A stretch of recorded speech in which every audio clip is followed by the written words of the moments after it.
रसूलुल्लाह सल्लल्लाहु अलैहि वसल्लम ने एक रात ऐसा ख्वाब देखा जो सुनने वाले को हिलाकर रख देता है। आप सल्लल्लाहु अलैहि वसल्लम ने फरमाया, दो फरिश्ते मेरे पास आए और कहने लगे, आप चलिए हमारे साथ। वो चलते गए जब तक रसूलुल्लाह सल्लल्लाहु अलैहि वसल्लम ने पहला मंजर देखा। एक आदमी जिसका पत्थर से सर कुचला जा रहा था, सर टूट जाता, फिर वापस से ठीक, फिर वापस से कुचला जाता, फिर बार बार ये होता रहता। फिर एक आदमी जिसका चेहरा मुंह से कान तक, नाक से गर्दन तक फाड़ा जा रहा था। एक साइड ठीक होती, फिर दूसरी फट जाती, फिर लगातार फटती रहती। फिर एक भट्टा था जिसे मर्द और औरत नंगे थे, नीचे से आग भड़कती और वो चीख रहे थे। रसूलुल्लाह सल्लल्लाहु अलैहि वसल्लम ने पूछा, ये कौन है? फिर फरिश्तों ने बोला, आप आगे बढ़िए। फिर एक लाल नदी, जैसे खून की नदी, उसमें एक आदमी तैर रहा था। किनारे पर खड़ा आदमी उसके मुंह पर पत्थर फेंका, वो वापस तैर कर जाता, फिर पत्थर खाता, फिर लौट जाता।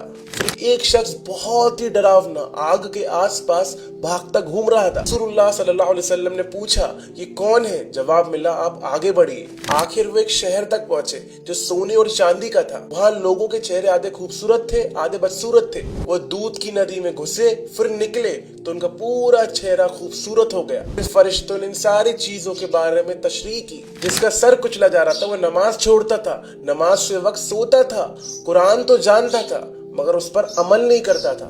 और जिसका चेहरा फाड़ा जा रहा था वो झूठी बातें, झूठी अफवाहें फैलाता था। उसके झूठ दुनिया भर में घूम जाते।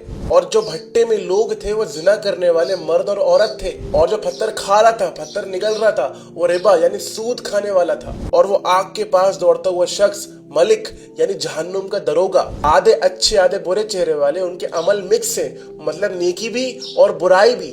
फिर दूध की नदी से उनको पाक कर दिया गया। ख्वाब नहीं था, ये हमारे अमल का नतीजा था। कब्र और आखिरत का पहला झलक था। आप खुद को देख लें, कहीं हम नमाज छोड़ने वालों में शामिल तो नहीं हो रहे, झूठ फैलाने वालों में, जिना या सूद में, या फिर उन लोगों में जिनका चेहरा आधा रोशन है और आधा सिया है। क्योंकि एक दिन हम ख्वाब से नहीं हकीकत में उठाए जाएंगे। अगर ये बात ने आपके दिल को हिला दिया है तो ये बात अपने तक मत रखो, इसको आगे शेयर करो, रीपोस्ट करो, आगे लोगों तक पहुंचाओ। क्या पता इस चीज से किसी को हिदायत मिल जाए, किसी को हिदायत की जरूरत हो।